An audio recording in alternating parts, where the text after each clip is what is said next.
trabalho final da pós, né, que é intitulado E Como Nasceram Tantas Ecos. Antes de começar, eu queria apresentar um pouco o porquê desse tema. Lá atrás, né, numa das nossas primeiras aulas, que foi inclusive da Cris, não sabia que ela ia estar aqui, foi uma surpresa agradável. Eu realmente fiquei muito tocada pela história da Toni Wolff. E num primeiro momento pensei em fazer um trabalho, né, com a obra dela ou alguma coisa a ver com ela. Mas, bom, no fim das contas, naquele momento tinha muito pouca coisa publicada, felizmente hoje em dia já mudou um pouquinho. E eu acabei vendo que talvez tivesse algo por trás, né? Por que que aquela história estava me tocando tanto? E aí resolvi buscar esse olhar mais de trás e comecei a perceber que não era só a história dela, né?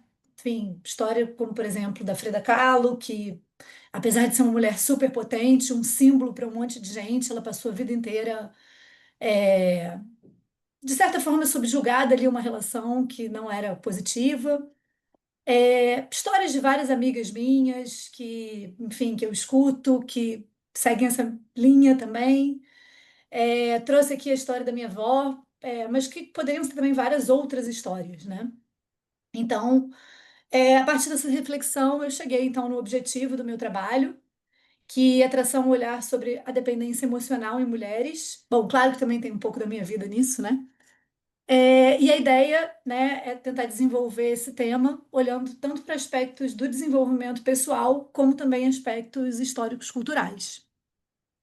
E aí, mais para o fim do texto, eu quis também organizar algumas ferramentas que já estão publicadas, que já foram discutidas, mas para buscar o caminho da individuação, do processo da individuação na prática clínica, né, para as mulheres.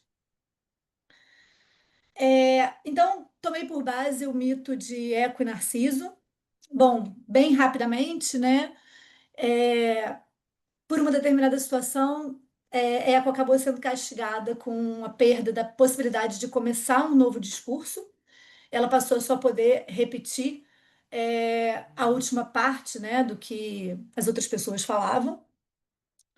E aí, já dentro dessa condição, ela se apaixonou por Narciso, esperou ele dar falar a primeira palavra, para tentar se aproximar dele, mas ele não se interessou por ela, né? Ele rejeitou ela. E aí ela acabou indo se esconder nos campos por vergonha e pouco a pouco o corpo dela foi definhando, as carnes desapareceram inteiramente e os ossos se transformaram em rochedo. E nada mais restou além da voz, né, que ecoou ali a última parte da fala de alguém. É, a partir desse mito surgiram os conceitos, né, o nome dos conceitos de ecoísmo e narcisismo. Bom, a função narcísica é uma função bastante fundamental para todos nós, né? Ela é constituída a partir de ligações afetivas na infância, a partir das quais a gente constitui a nossa identidade. E aí as pessoas podem desenvolver mais ou menos suficiência narcísica, né? Bem importante destacar aqui que essa identidade, essa suficiência narcísica está bem relacionada com a relação com o próprio corpo, né? E aí acho que não é à toa que no mito, a partir do momento que a Eco vai perdendo a identidade dela, ela vai perdendo também essa corporeidade. É, E também acho que é bem importante destacar que, apesar de no mito a gente olhar para uma faceta não criativa da função narcísica e egoísta, é, elas são necessárias para a constituição do sujeito, né? Tanto para a relação com si próprio quanto com o outro. Só que aí, a partir de defesas inconscientes do ego, da mesma forma que acontece no texto, acontece muitas vezes nas nossas vidas, elas podem ficar distorcidas, enfim, exacerbadas para um lado ou para o outro, e aí acabam podendo ser desenvolvidos os padrões patológicos de narcisismo e egoísmo. O padrão patológico de narcisismo ele é bastante comentado, né, e debatido. O do egoísmo não tanto, né? Realmente, inclusive, a figura mitológica de Eco ficou muito esquecida comparada com a popularidade, digamos assim, do Narciso. Mas aqui nesse texto, né, a gente está mais interessado na função ecoísta. Então, quem é essa eco, né? A partir de alguns trechos de textos de autores que discutiram eco, é, então, como a gente falou, ela perdeu essa possibilidade de iniciar um diálogo e, com isso, ela acabou perdendo a escolha, né? A possibilidade de escolha. E também foi relegada a uma certa exclusão social por causa disso. Eco não tem uma identidade própria, ela acaba meramente sendo reagindo, né? Sendo meramente imitativa, ela não consegue nunca originar nada. Como eu já falei, essa perda de identidade foi seguida com uma perda da corporeidade. E um dos motivos que eu quis trazer, né, a eco é porque realmente na prática clínica esse ecoísmo não criativo ele é muito menos debatido do que o narcisismo não criativo e ele pode ser tão danoso quanto, né, tão importante clinicamente quanto a questão do narcisismo. Então, eu vou entrar no tema mais central do meu trabalho, que é a dependência emocional, e que está intimamente relacionada a esse egoísmo não criativo, né? Então, a dependência emocional ela é definida como um padrão crônico de demandas afetivas insatisfeitas que buscam ser atendidas através de relacionamentos interpessoais e que acabam sendo caracterizadas por um apego patológico. Usualmente, ela aparece em indivíduos que desconsideram, em algum grau, pelo menos, o próprio eu. Então, são indivíduos aí com uma função egoísta em desequilíbrio. Ela é considerada, né, dentro da literatura de dependência emocional, ela é considerada como dependência emocional genuína, quando ela é exclusivamente relacionada à dependência afetiva e é, esse tipo aqui de dependência emocional que eu vou debater durante o meu texto. E nos casos de pessoas que têm algum grau de dependência emocional, é bastante comum que esse indivíduo ele ignore o próprio problema. E aí a gente, já entrando aqui no individual e no coletivo, a gente também tem um problema social de que, em algum grau, a dependência emocional dentro de relacionamentos afetivos ela é vista com uma certa naturalidade, né? E que aí dificulta ainda mais, né, que esse indivíduo possa detectar isso como um problema.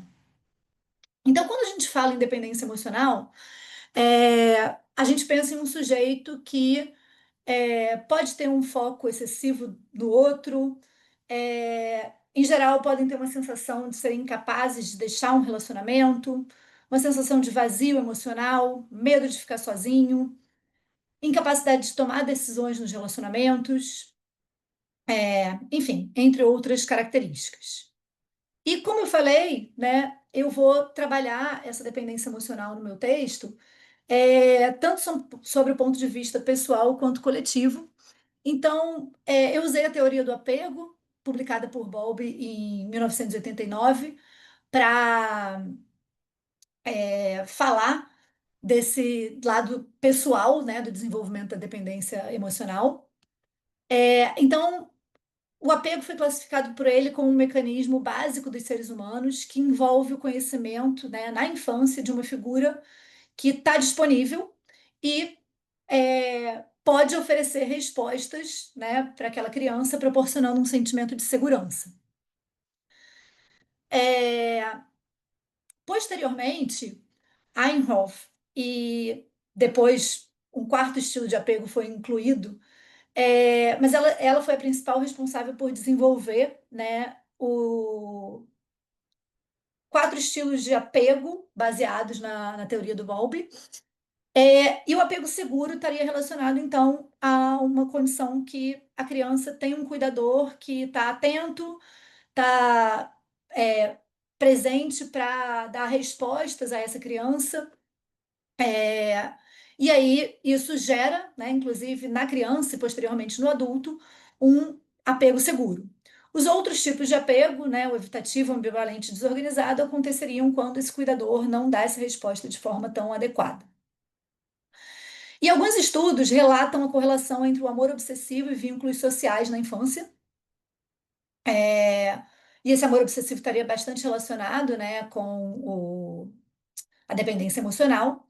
E foi, inclusive, detectada uma correlação, né, matemática, né, em dois artigos, entre o amor obsessivo e o apego ambivalente na infância. Sobre o ponto de vista mais coletivo das mulheres, né, eu trouxe aqui uma imagem que me atravessou há um pouco de tempo. Né, acabei escolhendo trazer aqui a imagem dessa deusa do panteão hindu, a deusa Shakti, que ela é uma deusa tríplice que pode se apresentar como Durga, que seria essa imagem que está aqui no centro, que, enfim, é a deusa independente, capaz de resolver seus próprios problemas na vida. Como qualquer deus do panteão hindu, ela é representada com quatro braços. Quando ela se sente ameaçada, subjugada, ela tem a formação desses milhares de braços e tom- né, passa a ter um perfil bastante agressivo, capaz de fazer tudo o que for necessário para conseguir, enfim, se manter íntegra, né, fisicamente ou emocionalmente. E ela pode ser representada também com dois braços quando ela está representada ao lado do consorte dela, que é o Shiva, que seria, né, um feminino que, quando ele está protegido de alguma forma, ele pode descansar e aí ele estaria com os dois braços. Eu, alguns meses atrás, estive na Índia e é incrível como a quantidade de imagens da Parvati, né, que é essa deusa com os dois braços, é, aparece muito mais do que as outras duas. Essa imagem aí da Kali, né, que é a dos mil braços. Eu só vi duas imagens lá, eu visitei vários templos, eu só vi duas imagens da Kali lá, essa é uma delas. E não por acaso, eu acho, por ração do tempo, né, esses braços dela foram cortados aqui. Não sei se vocês conseguem perceber isso. Então, isso eu acho que é um bom exemplo de como o feminino foi subjugado a uma parcela muito pequena, né? Só essa imagem da mulher como mãe, esposa e não como um ser independente. Surgiu esse novo modelo de feminilidade muito restritivo, né, para a mulher.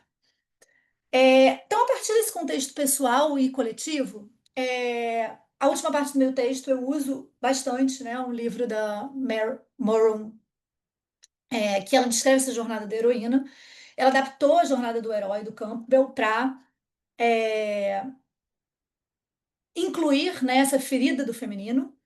Eu sintetizei aqui em quatro partes, em quatro pontos, os 10 pontos que ela trabalhou. Então, ela considera que as mulheres, em geral, têm uma separação com o feminino, justamente porque, como ele se tornou tão pequeno, tão pobre, né, a gente tem um afastamento dele, que acabam tentando se identificar com o masculino para ser forte nesse mundo, mas acaba tendo um momento que o sentimento de aridez vai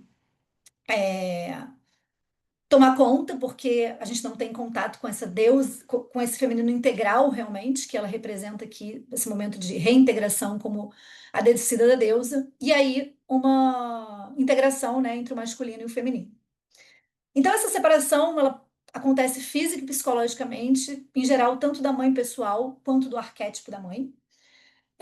Então faz com que a gente se afaste desse feminino e se identifique. Isso passou a acontecer principalmente a partir da década de 60 com as mulheres, com um masculino por ser a imagem forte no mundo, né?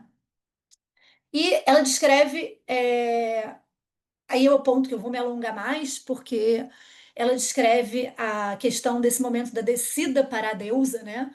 Para tentar fazer esse resgate, que justamente seria resgatar esse lado do feminino que na sociedade não é bem aceito, né? É visto como algo danoso, perigoso, coisa de bruxa, enfim, que seria essa energia bruta, primordial, é, que está inconsciente, né, na maioria das mulheres hoje em dia, ou as mulheres vão pouco a pouco tentando trazer isso para a consciência, mas é algo que socialmente está no campo do inconsciente, do renegado. É, eu quis trazer algumas ferramentas, né, que estão descritas na literatura. Eu acho que esse caminho é um caminho, obviamente, totalmente individual e diferente para cada mulher. Eu acabei optando por trazer três pontos principais que foram importantes, têm sido importantes para o meu caminho e que também são bastante descritos por várias autoras pós-junguianas e feministas. Então, eu acho que, né, histórias passadas através de gerações, contos de fadas e olhar para essa ancestralidade feminina e para a experiência de outras mulheres, ainda que não seja né, de uma mesma família, é bem importante. Tempo de qualidade com outras mulheres. E o diálogo com o corpo, né? Que para mim foi algo realmente bastante fundamental. E com relação à integração do feminino e do masculino, eu trouxe a imagem do círculo, né? A autora descreve no final uma situação de grupo que ela estava conduzindo, e aí uma roda com o bastão da fala, que uma menina descreveu ali uma situação de abuso que ela sofreu, e aí realmente assim a dificuldade de diálogo ali entre as pessoas. Ali naquela situação elas estavam conseguindo dialogar, mas como tem tantas dores envolvidas, né? Como cada um, o feminino e o masculino na sociedade, eu acho que dentro da gente também acontece o mesmo, acabam tendo muita raiva, muita dificuldade, né, nessa integração. Então, para concluir, eu entendo, né, que assim como o caminho individual de cada mulher está marcado pela história e realidade da sociedade patriarcal em que a gente vive, eu também considero que essa trajetória pessoal e individual de cada uma é um processo lento e gradual para transformar esse coletivo.